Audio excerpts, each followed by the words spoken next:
자, 오늘 본문은 엘리후가 고난당하는 욥에게 하는 말이죠. 본문 9절 10절 한번 다시 보시겠습니다. 9절에 보시면요, 사람은 학대가 많음으로 부르짖으며 군주들의 힘에 눌려 소리치나, 그러니까 고난을 당하고 있다는 거예요. 고난을 당한다는 거예요. 이처럼 고난이 많은데요, 나를 지으신 하나님은 어디 계시냐고 하며 밤에 노래를 주시는 자가 어디 계시냐고 말하는 자가 없구나.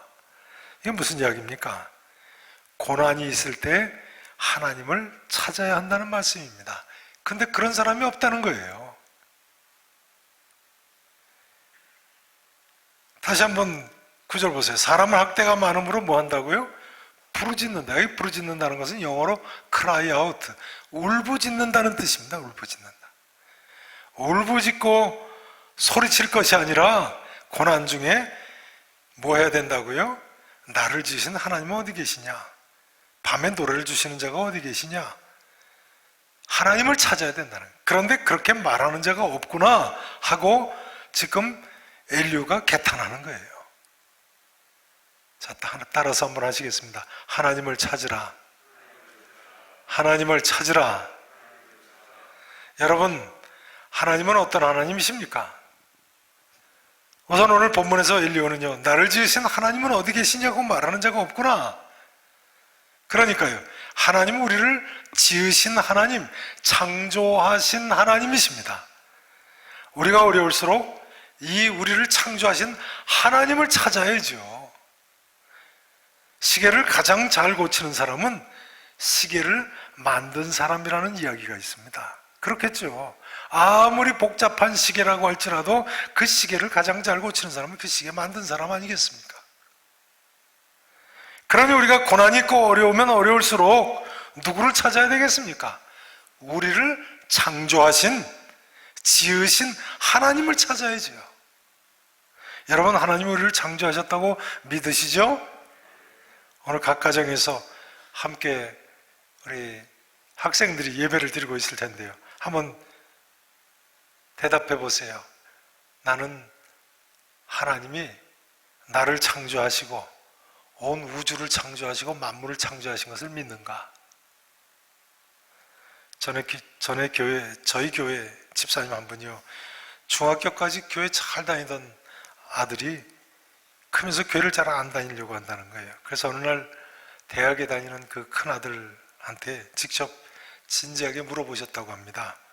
너 중학교까지는 교회를 그렇게 잘 다니더니 요즘은 왜 교회를 잘 안 다니려고 하느냐? 그랬더니 그 큰아드님 말이, 저는 진화론을 믿기 때문입니다. 한마디로 그렇게 이야기를 하더랍니다. 그래서 교회를 안 다니려고 한다고요. 진화론을 믿기 때문에. 여러분, 진화를 믿습니까? 창조를 믿습니까? 성경은 분명히 창조를 가리킵니다. 진화론은 하나님의 창조의 기록을 믿지 못하는 사람들이 과학 문명이 발달하면서 그나마 간신히 추정하는 하나의 가정일 뿐이죠. 진화론은 세상 만물이 존재하게 된 내력을, 과학적 객관성을 가지고 절대로 입증할 수 없는 하나의 가설일 뿐입니다. 추론일 뿐입니다. 가설, 영어로 hypothesis라고 하죠. 그건 추론일 뿐이에요. 오히려 사도 바울이 로마서 1장 20절에서 지적한 대로요, 창세로부터 하나님의 영원하신 능력과 신성이 하나님께서 만드신 만물에 분명히 보여 알려지고 있습니다. 창세로부터 하나님의 영원하신 능력과 신성이 어디에 분명히 보인다고요? 하나님께서 만드신 만물이에요. 그렇죠. 온 우주 만물을 보세요. 천지 만물을 보면요, 진화가 아니라 하나님이 창조하신 것이 분명합니다. 여기 제 귀를 좀 보십시오. 여기 좀 보세요. 제가 전에 한번 말씀드린 적이 있습니다만, 오늘은 각 가정에서 학생들이 동시에 함께 예배를 드리는 가정이 있기 때문에 다시 한번 좀 얘기를 꺼내보고 싶습니다. 우리 귀에 사실은 귓구멍이 있기 때문에 들을 수 있지 않습니까? 근데 귓바퀴가 이렇게 왜 나와서 붙어 있습니까? 구조상 소리를 모아들이기에 적합하게 귓바퀴가 이렇게 쪼글쪼글하게 붙어 있다고 하지 않습니까? 소리를 더 잘 모아드린다고요. 그러면요, 자연이 또는 우연히 이렇게 이런 모양으로 어느 날 물렁뼈가 조금 자라서 이렇게 귓바퀴가 양쪽에 달렸을까요? 소리를 모아드릴 필요가 있기 때문에 귓바퀴가 이렇게 조금 나오겠습니까? 그건 미신보다도 더 황당한 이야기를 믿는 겁니다. 그럴 리가 있습니까? 그럼 귓바퀴가 우연히 이렇게 나와서 붙었다면 귀가 이렇게 위로 붙으면 어떻게 되나요? 빗물이 들어가서 다 고장나겠지. 비 오는 날 어떻게 외출하겠어요? 귓바퀴가 이렇게 뒤로 붙으면 어떻게 되겠어요? 쓸데없는 소리만 다 듣겠죠. 귓바퀴가 목에 나오면 어떻게 되겠어요? 그러면 하나님께서 귓바퀴를 왜 이렇게 앞쪽으로 붙게 만드셨을까요? 전진하는 방향과 일치한다는 거예요. 보는 방향과 일치한다는 거예요. 냄새 맡는 방향과 일치하고 먹는 방향과 일치한다는 거예요. 그러면 누가 이렇게 일치되게 이목구비를 다 한 방향으로 만들어 붙여 놓았겠어요? 대답해 보세요, 우리 학생들. 누가 이렇게 다 이목구비를 한 방향으로 소리 들으면서 걸어가고 전진하고 소리 들으면서 보고 먹고 냄새 맡게 하셨겠어요? 부처님이요? 우연히 필요에 따라서 모든 사람이 한 사람도 예외 없이 이렇게 앞으로 한 방향으로 이목구비가 정렬이 되겠습니까? 그렇게 믿는 사람이라면 그건 미신보다도 더 터무니없는 이야기를 믿는 거죠. 하나님 살아계시고 하나님께서 인간을 창조하신 것이 분명합니다, 여러분. 그런데 우리 몸에 이런 신기한 예가 눈, 코, 귀, 입뿐입니까? 온몸이 그렇죠. 시편 139편 14절에서 다윗은 이렇게 고백합니다. 주께서 내 내장을 지으시며 나의 모태에서 나를 조직하셨나이다. 내가 주께 감사하오은 나를 지으심이 심히 기묘하심이니이다. 이전 성경에는 신묘 막측하심이니이다 이렇게 되어 있죠. 여러분, 우리 몸이 신묘 막측하다고 생각하시죠? 이 자리에 계신 모든 성도님들께서는요, 특별히 함께 예배드리는 우리 자녀분들이 이 세상 누가 뭐라고 해도 전능하신 하나님이 살아계시다. 또한 이 전능하신 하나님께서 우주 만물과 인간을 지으신 창조주이시다. 그리고 지금도 분명히 살아계시고 역사하신다는 사실을 믿으실 수 있기를 진심으로 축원하겠습니다. 요즘 코로나19 때문에 우리 교회에서 전도폭발을 진행하지 못하고 있습니다만, 우리 교회는 인천 지역 전도폭발 임상기지 교회죠. 전도폭발 임상훈련은 주로 목사님, 전도사님들을 그 교회 평신도들이 전도폭발 훈련을 한 주간 가르치는 프로그램이죠. 저는 이 전도폭발 임상훈련을 오래전에 시카고에서 받았는데요. 그 시카고 가나안교회라는 교회 제 훈련자가 재미교포 의사 선생님, 장로님이셨습니다. 시카고에 있는 어느 대학병원 의사이셨는데요. 전도폭발 복음 제시 시간에는 처음에 자기가 처음 믿게 된 간증을 하게 되어 있습니다, 주로. 그런데 저는 그 의사 장로님이 자기가 처음으로 믿게 된 간증을 한 내용을 잊을 수가 없습니다. 여러 차례 들은 거죠. 그러니까 저를 한 주간 같이 데리고 다니면서 그 간증을 만나는 사람마다 하는 거니까요.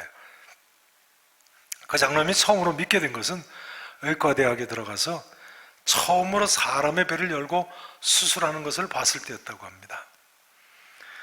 의과대학에 가서 처음 사람 배를 열어놓은 것을 보는데 인간의 뱃속같이 복잡한 기계가 없더라는 거예요.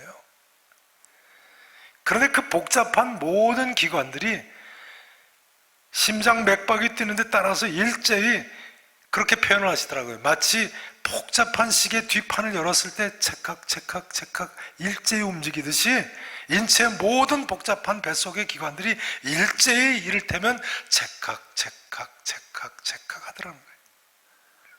그것을 보는 순간 이건 우연이 있을 수 없다. 하나님이 창조하신 것이 분명하다. 그런 생각이 확 들더라는 거예요. 그렇지 않겠습니까?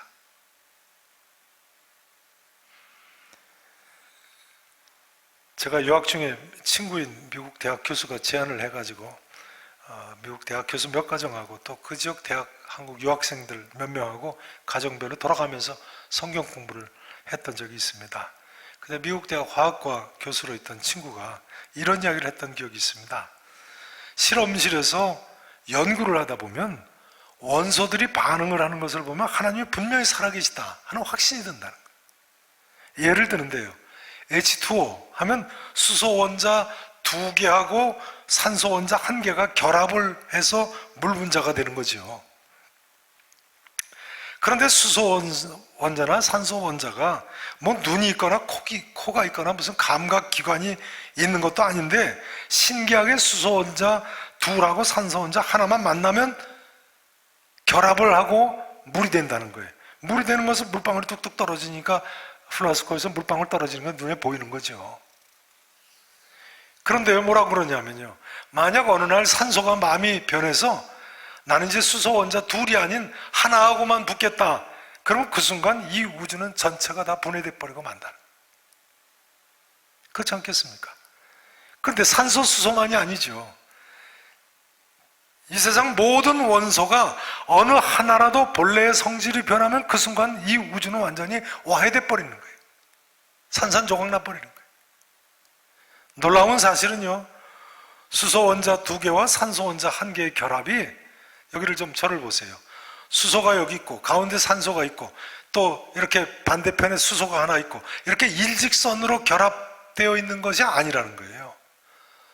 수소 원자 2개, 산소 원자 하나는 104.5도의 각도로 이렇게 결합이 되어 있지요. 그래서 서로 물 분자끼리 자석처럼 끌어당기게 되어 있다는 거예요. 만약에 그렇지 않고 수소 여기 있고 산소 여기 있고 수소 여기 있고 이렇게 180도 일직선으로 되어 있으면 물이 쉽게 증발을 한다고 그래요. 그러니까 만일 물 분자가 이렇게 직선 구조를 가지고 있다면 물에 소금이 녹을 수가 없어가지고 바다에 소금기가 다 없어진다고 그래요. 그 바닷물은 썩어버리는 거죠. 그 정도가 아니고요, 이렇게 180도 일직선으로 수소, 산소, 수소가 결합을 하면 물이 영하에 끓는다는 거예요. 100도에 끓는 것이 아니고 영하에 끓기 때문에 온 세상의 물이 다 기차가 돼서 증발돼 버리고 없어진대요. 그럼 강이고 바다고 다 없고 대부분 물로 되어 있는 우리 몸까지도 다 없어져 버리는 거죠. 그러면요, 누가 산소 원자 하나하고 수소 원자 둘이 이렇게 104.5도로 붙어 있게 했습니까? 그게 누구라고 생각하십니까? 이 세상의 모든 원소의 성질들이 우연히 그렇게 될 수 있을까요? 말도 안 되는 이야기죠. 뿐만 아니라 지구의 자전축이요, 23.5도 기울어서 돌지 않습니까? 이처럼 지축이 기울어 있지 않으면 지구상의 생물이 살 수 있는 면적이 반밖에 안 된다는 거예요. 23.5도 기울어서 돌지 않으면요. 게다가 지구의 자전 속도가 요즘은 24시간에 한 번씩 요즘은 돕니다만, 낮에는 온도가 너무 그렇게 24시간보다 늦게 돌면 낮에는 온도가 너무 올라가서 타 죽어버린다는 거예요. 밤에는 온도가 너무 내려가서 얼어 죽는다고 그래요. 실제로 달은 태양으로부터 지구와 같은 거리, 거의 같은 거리 떨어져 있습니다만 자전 속도가 느려가지고요, 낮 14일, 밤 14일 돌지 않습니까? 한 달에 한 번 돌다 보니까 낮에는 섭씨 125도 온도까지 올라가고 밤에는 영하 170도까지 내려간다는 거예요. 그 달에는 사람이 살 수가 없는 거죠. 그런데요, 그러면 이 모든 일들이 우연히 이렇게 될 수 있을까요? 이런 현상이 진화로 설명이 되겠습니까? 우연히 지축이 진화에 의해서 23.5도만 기울어 있을까요? 지구가 우연히 24시간에 한 번씩만 돌까요? 여러분, 우리가 믿는 하나님은 분명히 살아계신 하나님이십니다. 전능하신 하나님이십니다. 모든 인생들은 인간의 한계를 인정하고 전능하신 하나님, 살아계신 하나님, 이처럼 우리를 창조하시고 지으신 하나님 앞에 겸손하게 나와 무릎을 꿇어야 합니다. 이 길만이 살 길입니다. 나를 지으신 하나님이 어디 계시냐 말하는 자가 없구나. 엘리야의 탄식이며 이것은 창조주 하나님의 탄식인 줄로 믿으시기 바랍니다. 고난이 있으면 하나님 앞에 나와야지요. 나를 지으신 하나님이 어디 계시냐 말하는 자가 없구나.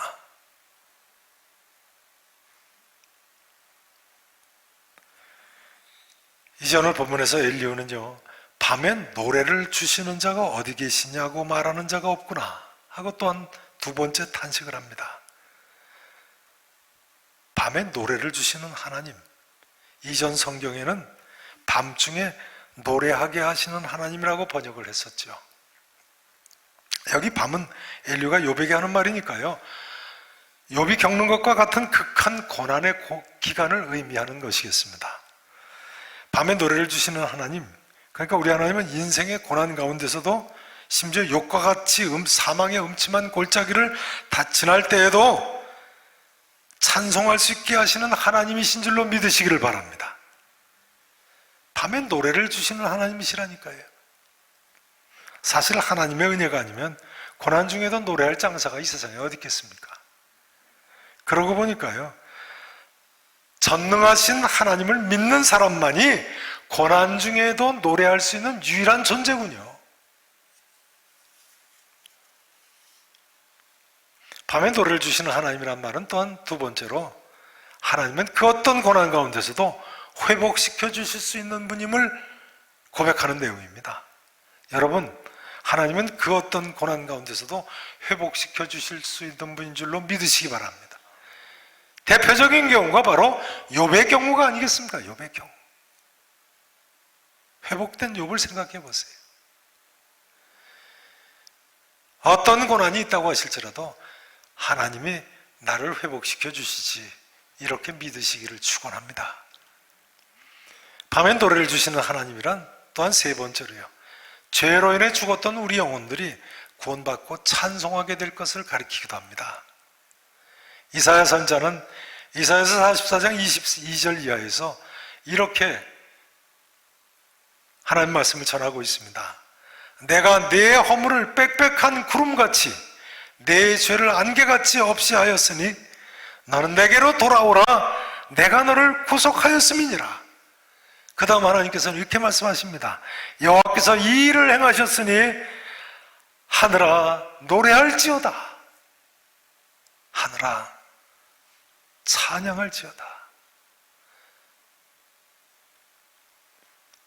밤에 노래를 주시는 하나님, 우리를 창조하시고 구속하신 하나님을 우리는 찬송해야 되는 것입니다. 이사야서 43장 21절에 보면요, 하나님께서는 이 백성을 나를 위하여 지었나니 나를 찬송하게 하려 함이니라 하셨습니다. 하나님께서 우리를 왜 창조하셨다고요? 창조하신 하나님, 구원의 하나님, 이 하나님을 찬송하게 하시려고요. 하나님은 우리를 목적 없이 창조하신 분이 아니십니다. 인생에는 목적이 있습니다. 그 목적이 무엇입니까? 하나님을 찬송하는 거예요. 첫 번째 목적이요. 성도 여러분이 이 한 주간도 기쁨으로 하나님을 감사하며 찬송하며 사시기를 바랍니다. 우리 모두 어떤 고난이 있다고 해도 나를 창조하신 하나님을 늘 찬송하고 그 어떤 고난의 문제도 다 해결해 주실 줄로 믿고 찬송하시고, 무엇보다도 죄로 인해 고생하던 우리를 구원하신 하나님을 일평생 찬송하실 수 있기를 진심으로 축원합니다. 이제 엘리야는요, 11절에 보시면 땅의 짐승들보다도 우리를 더욱 뭐 하신다고요?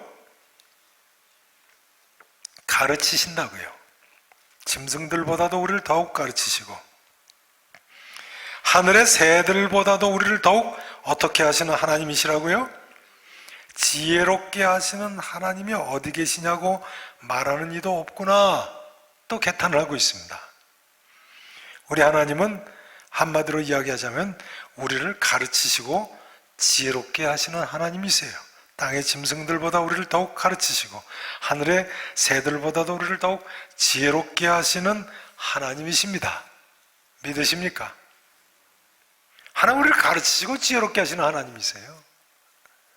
세상 사람들은요, 인간을 만물의 영장이라고 부릅니다만 인간은 사실은 만물의 영장 정도가 아니고요, 하나님께서 직접 가르치시고 하나님께서 지혜롭게 하시는 존재라니까요.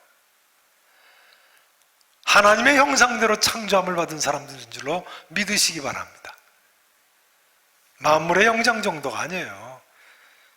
인류학자들은 인도네시아의 침팬지가 개미 구멍에 나무 막대기를 집어넣어 가지고 막대기에 붙은 개미를 꺼내서 먹는다고, 침팬지에게도 이런 놀라운 지혜가 있다고, 도구를 사용하는 것이 인간만이 아니다, 이렇게 봐라, 이 나무 막대기 가지고 침팬지도 개미 구멍에 밀어넣었다가 개미들이 거기 붙으면 꺼내서 개미 잡아먹지 않느냐, 도구를 사용하는 건 인간만이 아니다, 인류의 조상은 분명히 원숭이라고 그렇게 주장합니다. 그래서 원숭이 중에도 특별히 침팬지가 도구를 사용하니까요, 인류의 가장 근접한 조상이라고 합니다만 한마디로 웃기는 이야기죠. 나중에 과학자들이 보니까요, 영국에서는 까마귀가 딱딱한 견과류를 까먹는데 글쎄 지나가는 자동차에 그 너트를 깔아서 뭉개가지고 속열매를 까먹더라는 거죠. 그것도 도로에 아무데나 놓는 게 아니고 스탑 사인 근처에 너트를 안전하게 놔서 바퀴가 싹 밟고 깨뜨리면 그다음 까마귀가 주워 먹는다는 거예요. 아마 TV에서 보신 적이 있으신 분들이 계실 거예요. 하도 유명한 스토리니까요. 그렇다면요, 까마귀가 침팬지보다 더 지혜로운 거 아닌가요? 스탑 사인 근처에다 갖다 놓다니 이건 믿기가 어려운 이야기죠. 그러면 까마귀가 인간의 조상인가요? 침팬지보다 더? 뭘 그 정도를 가지고 그럽니까? 막대기로 개미 좀 꺼내 먹었다고, 호두 같은 너트 하나 차바퀴에 깨먹었다고 놀랄 거 뭐 있습니까? 우리 하나님께서는요, 우리 인생들에게 얼마나 엄청난 지혜를 주셨습니까? 지혜를 주시되 충만한 지혜를 주셨어요. 심지어 오늘 인류의 말의 행간에는요, 하나님께서는 우리 인생들에게 고난을 통해서도 지혜를 얻게 하신다는 거예요. 고난을 통해서도 지혜를 얻게 하신다. 땅의 짐승들보다도 우리를 더욱 가르치시고 하늘의 새들보다도 우리를 더욱 지혜롭게 하시는 하나님이 어디 계시냐고 말하는 이가 없구나. 학대받고 부르짖고 울부짖으며 소리치는데 하나님 앞에 나와야 될 텐데, 그런 경우에 그런데도 안 나온다는 거예요. 하나님 앞에 나와서 가르침을 받으면 되는데, 지혜를 얻으면 되는데 말이죠. 욥기 36장 22절에서 엘리야는요, 누가 그같이 교훈을 베풀겠느냐 했습니다. 누가 하나님같이 가르침을 베풀겠느냐. 그러니 인간의 지혜는 이 세상의 어떤 다른 피조물과 비교할 수가 없는 그런 지혜인 거죠. 하나님이 직접 가르치시니까요. 자, 이제 한 구절만 더 인용하고 오늘의 말씀 주거를 마치도록 하겠습니다. 욥기 36장 24절에서요, 엘리야는 그대는 하나님께서 하신 일을 기억하고 높이라, 잊지 말지니라, 인생이 그의 일을 찬송하였느니라 했습니다. 다시 한번, 자, 그 구절 한번 보시죠. 36장, 오늘 보면 다음 장이니까요. 36장 24절 한번 보세요. 24절 보시면요, 자, 같이 함께 읽어보시겠습니다. 자, 같이 읽으십니다. 그대는 하나님께서 하신 일을 기억하고 높이라, 잊지 말지니라, 인생이 그의 일을 찬송하였느니라. 아멘. 그러니까 인간은요, 다른 사람의 고난을 통해서도 가르침을 받고 지혜를 얻게 되고 하나님을 찬양하는 자리로까지 나아갈 수 있는 거예요. 그대는 하나님께서 하신 일을 기억하고 높이라. 잊지 말지니라. 인생이 그의 일을 찬송하였느니라.